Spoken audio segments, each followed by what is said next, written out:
What's good, yo? It's your boy Coach Gotti coming at y'all with another video. About to get into my week 8 recap. Before we start, go ahead and hit that like and subscribe button. Let's ride. Start off. First game we had Maryland at Iowa. Iowa ranked 19th. Maryland came into the game with two losses. And, actually coming into this game, I picked Iowa to win, but I was actually on the verge of starting to buy into the Maryland. Not saying they're contenders or even Big Ten contenders, but that they're on the right track. But after losing 23-0 to Iowa, I don't know about all that. We'll see how the rest of the season goes before I decide if they're on the right track or not. Then after that, number 6, Michigan at number 24, Michigan State. Michigan State has had Michigan's number the last couple years. Jim Harbaugh is he's been in deep shit from everyone except for Michigan fans. Just because he can't win the rivalry games that he needs to win. He's never beaten Ohio State. He's lost multiple games to Michigan State, multiple games to Penn State. He just hasn't been doing it. But I picked Michigan to win. Michigan came in, won 21-7. Owned the game. And we had number 9, Oklahoma, going down to play unranked TCU. At the beginning of the season, no one would have thought this matchup would have been number 9 versus unranked. Nobody would have. And to start this game off, I picked Oklahoma to win. To start this game off, Oklahoma jumped out, just lighting it up. Boom, boom.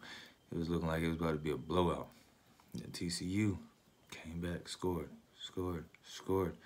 Brought it into like a 1-score game. And then after that, Oklahoma took off. They won the game 52-27. Then we had Auburn, unranked, going in to play unranked Ole Miss.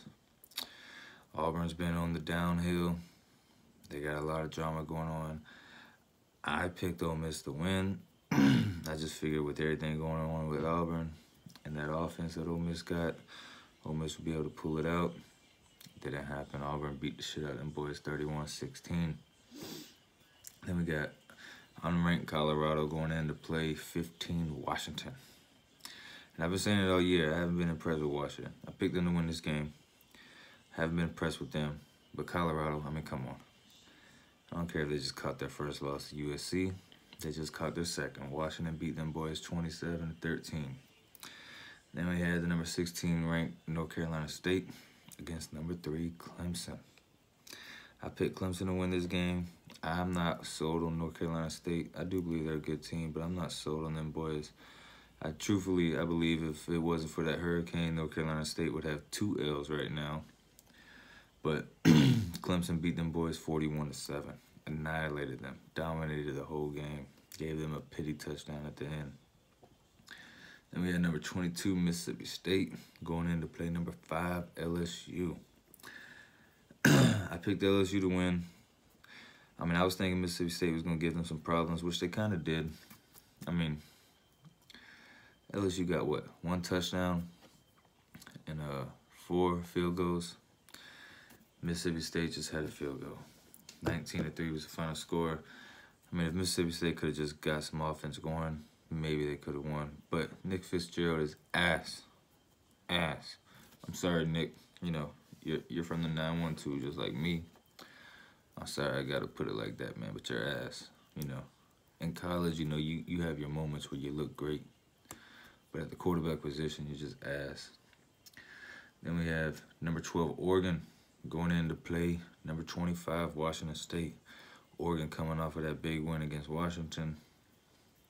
And that's not necessarily why I picked Washington State. I picked Washington State for that one reason. And 2, they're at the house. It was game day. Washington State has offense. Mike Leach is not a garbage coach, especially when it comes to offense.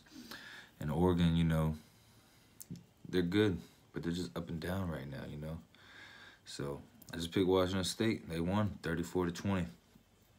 Then we have USC against Utah. I picked USC to win this game. I felt like they'd be able to go in here, get this W, climb back in the rankings, possibly compete for the Pac-12. It's not happening. Utah beat the shit out of them, 41-28. JT Daniels, I'm completely done trying to buy your hype. I'm done trying to give you hype. You haven't even had moments in your good games, you know, like maybe it's just too early. USC is going to stick with you. So at least you got that. You know, me, I'll check back with you next season. See if I can start hyping you up again. Because right now you are disappointing me. And you're making me look stupid on my preseason hype video that I gave you. But that was my picks this week. This week I went with 1, 2, 3, 3-1, 4-1, 5-1, 6-1, 7-1. I went 7-2 this week. Great percentage right there. Make sure you hit that like, subscribe button though, because coming up tomorrow or Wednesday, I'm gonna drop my week 9 predictions.